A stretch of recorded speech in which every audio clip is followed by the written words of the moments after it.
Hi, I'm Bob Orrin. Welcome to another edition of Washington Unplugged and Flashpoints with our national security analyst, Juan Zarate. Juan, good to see you again. Good to see you too, Bob. Let's start with Israel and Palestine. This has been really at the center of the administration's focus the last couple of weeks. We know about the Netanyahu visit and the Chile speech and all of that. What's going on here?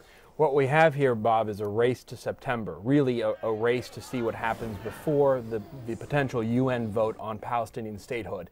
This is why I think President Obama stuck in his speech a rather controversial line about the 1967 borders. He's trying to push the Israelis and push the peace process forward before you get to this moment in September where the United States may have to veto the desire by the Palestinians to have their state declared by the General Assembly at the UN.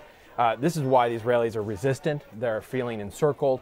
They're also feeling a little bit vulnerable, not understanding quite what's happening on the Palestinian side with the unity deal with Fatah, the ruling part of the Palestinian Authority, and Hamas.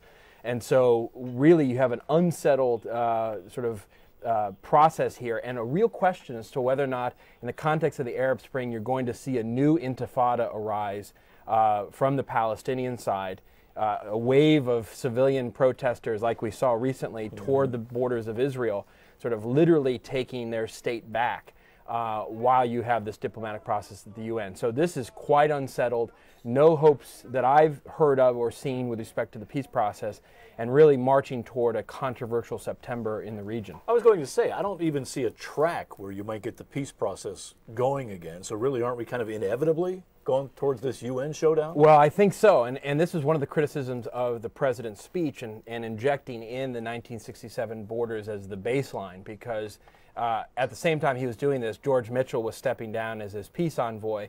No real prospects for peace, and certainly on the Palestinian side, no signals that they're willing to sit down with the Israelis, even if the Israelis decided to give up on certain conditions in the border issues. So it's really an unsettled time, and I think this is a new dimension of the Arab Spring we have to watch very carefully, because we could have conflict erupt between the Palestinians and the Israelis come September when this vote happens at the UN. If anything, on either side, it looks almost more hardline than it was. There doesn't seem to be any movement towards the middle. No, that's right. I think positions have hardened. I think now with the unity deal with the Palestinians and the Hamas faction now a part of it, their line is hardened. President Abbas has been fairly hardline in what he has said.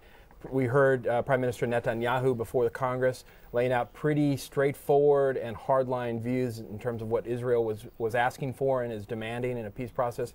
But there is just no process. And so we're faced with a real prospect of a conflict emerging in September as a result of this vote, and to see what happens among the Palestinian people, whether or not there is a new intifada that emerges.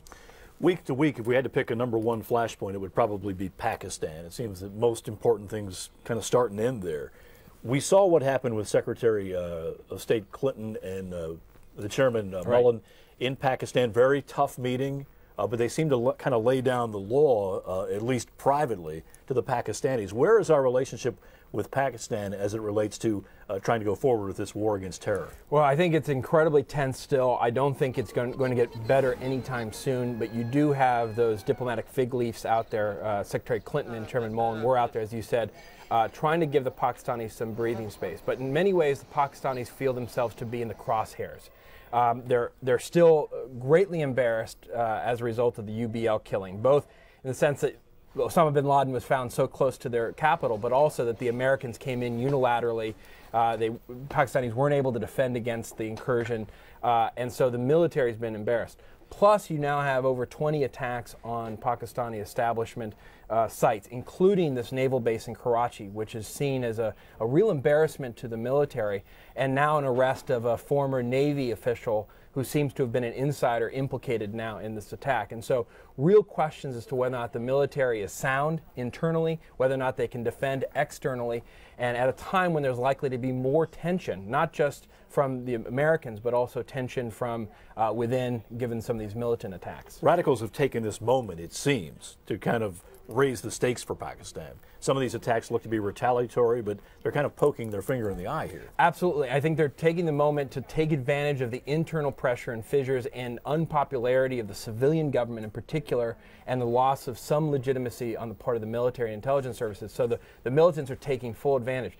What's interesting, though, Bob, is you're seeing a bit of a reaction now from the military, not just against the United States. We've seen some of that tit for tat publicly. But now you've seen attacks in Orakzai, one of the provinces, by the military going after the militants. You also have word now, some reports that the Pakistanis are preparing to go into North Waziristan, where they haven't gone in to date. We've wanted them to do that for a while. Where the Americans, and we've been pushing them very hard. And so you may see some signs of the Pakistani military starting to push back and lash out in a way that may be beneficial to the United States. I just think it's going to grow harder over time with the pullout of troops in Afghanistan, the Pakistanis trying to weigh the balance with India and with China, and also with the fact that we're likely to come up with more information about the locality of places like, of guys like Ayman al-Zawahiri, Al-Qaeda's number 2, and others, where we may have to act unilaterally again. And so that's going to create tension yet again. And so this isn't going to get any easier, but hopefully we're going to see little steps here and there, baby steps in the relationship to make things at least a little bit better. But this is going to be tense for a long time, and as you said, this could be a topic every week for us on Flashpoint. Before we leave Pakistan, there's one more factor, and that is this trial in Chicago where David Headley, the American jihadist, is testifying about alleged relationships he had with elements in terror groups that were connected, he says, to Pakistani intelligence. How much damage has Headley done? Has he told us anything that we didn't know before? Well, Bob, this is something you've covered very well, and I would commend people to your reports on CBSNews.com. This is another place where Pakistan's in the crosshairs, and in many ways, Pakistan is just as much in the defendant's seat as this guy Rana is, because there have been indications of Pakistani official involvement in the Mumbai attacks. What you have being revealed now through David Headley, albeit he's suspect, what he is revealing is that the Pakistani intelligence services, the ISI, was actually part of the handling of the terrorists who then executed the Mumbai attacks. And so he is in open court laying out the foundations for Pakistani complicity with the Lashkar-e-Taiba and other terrorists who were involved in the Mumbai attacks. That's explosive. That confirms, for example, all the things the Indians have been saying. It's something that's being watched very closely, and it's another example where the Pakistani system and government is in the crosshairs. There's a lot to talk about with Pakistan, but let's move on now to Iran and Syria. The atomic regulators came out with a report that didn't get a lot of publicity relating to Syria. Right. IAEA came out with a report, very important because it again signals suspicions as to what the Iranians are doing. This now follows a series of reports that the IAEA has put out suggesting that the Iranians aren't being fully transparent. They're engaged in certain activities that appear suspect and quite problematic from their perspective and the international community's perspective. With respect to Syria, what they did was to talk about prior Syrian activity, which appears to confirm what we've known now, given President Bush's book and other indications, that the Syrians were engaged in final stage efforts of establishing a nuclear program and a nuclear site, which all indications suggest the Israelis destroyed a couple of years ago. President Bush laid this out in his book, Decision Points. So this is the first time the IAEA has kind of resolved on that issue, something that American officials have wanted the IAEA to declare for some time.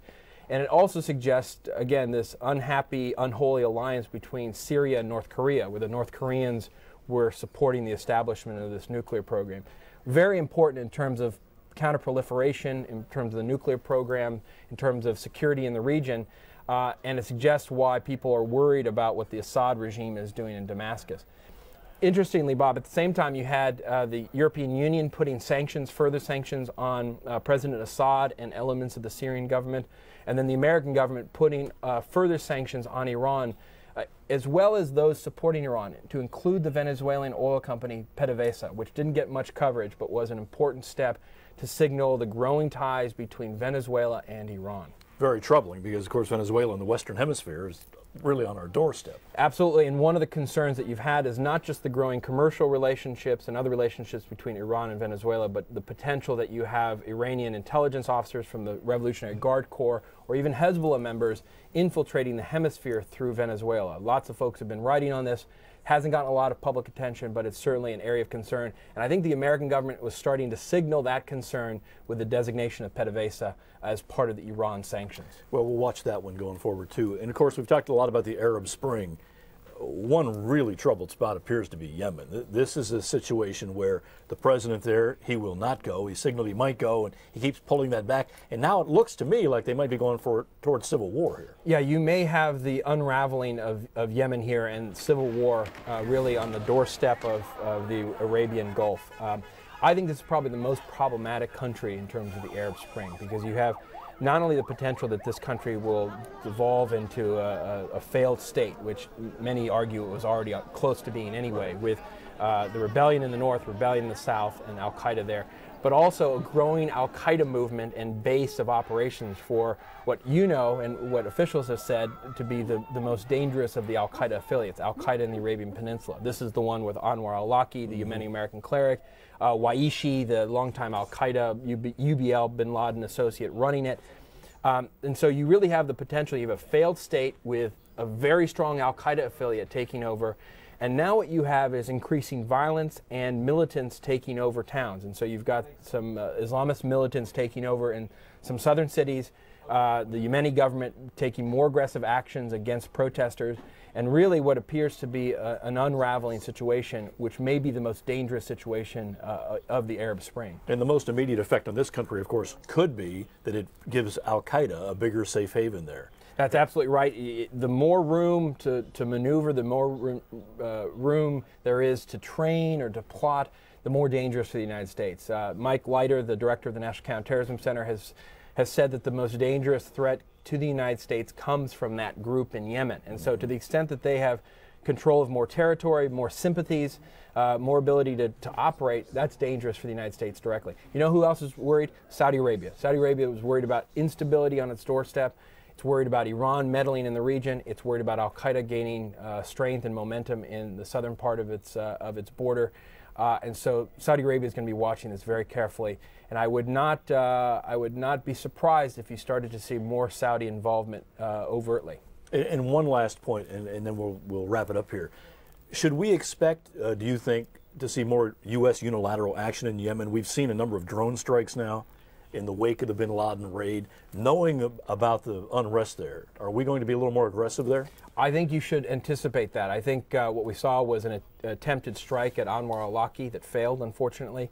But you're going to see with the Yemeni security forces sort of reassembling to defend Sala, the growing militancy in the south, questions as to what's going on with al-Qaeda in the Arabian Peninsula, you're going to see more aggressive U.S. activities. And I think in the wake of the UBL killing, I think there's a little bit of wind in the sails of American counterterrorism officials to feel a little bit more aggressive, a little bit more brazen in terms of taking matters into their own hands. And I think that goes not just for Pakistan, but also for Yemen. All right, Juan, as always, thanks. Very interesting. Thank you, Bob. We'll look for you next time. Appreciate it. And thanks to you for watching Flashpoints. I'm Bob Orr. Have a good day.